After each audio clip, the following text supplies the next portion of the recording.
fx equals 2x plus 1, gx equals x squared plus 4, and hx equals 2 to the power of x. A. Solve the equation fx equals g1. To solve fx equals g1, we need to set up the expression accordingly to what they gave us. So fx on the left-hand side and g1 on the right-hand side. Fx is 2x plus 1 and g1 is 1 in the g function. So we're substituting 1 into the x of x squared plus 4. And then all we need to do is solve this equation for x.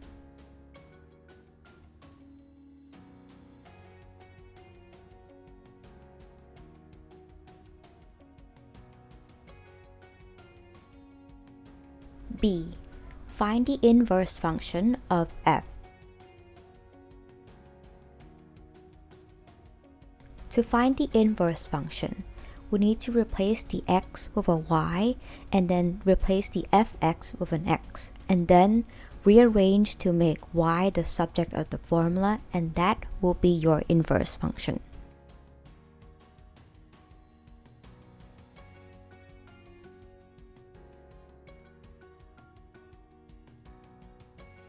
C. Find gf of x in its simplest form.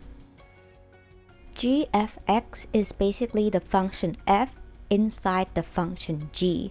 So all we need to do is replace the x inside the function g with our function f, which is 2x plus 1. And then we expand the brackets and simplify it out.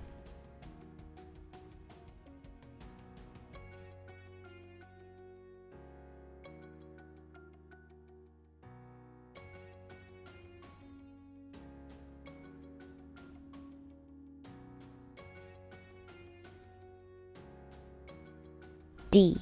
Solve the equation inverse function of h equals 0.5. The function h is equal to 2 to the power of x.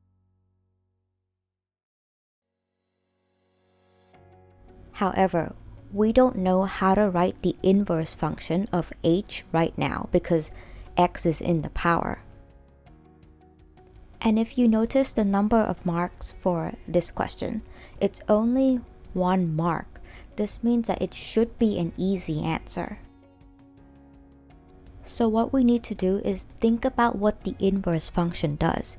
The inverse function does the opposite of the original function.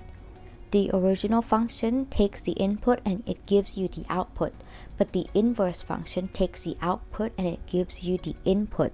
This means that if we have h of a and that equals b, then if we put b into the inverse function, we should get a. This means that if this x value that we're trying to find is put into the inverse function and it gives 0.5, that means 0.5 put into the original function should equal our x. So therefore our x is the value corresponding to h 0.5, which is 2 to the power of 0.5 or 2 to the power of a half, which is square root 2. E. 1 over hx equals 2 to the power of kx. Write down the value of k. So we have to solve this equation according to how it's set up. So it's 1 over hx. Hx is 2 to the power of x, so we have 1 over 2 to the power of x equals 2 to the power of kx. 1 over 2 to the power of x is the same as 2 to the power of minus x. And now the left-hand side and the right-hand side of the equation look almost the same. So by direct comparison, we have 2 to the power of something multiplied by x on both sides, and that something on the left-hand side corresponds to the k on the right-hand side. This means that k equals minus 1.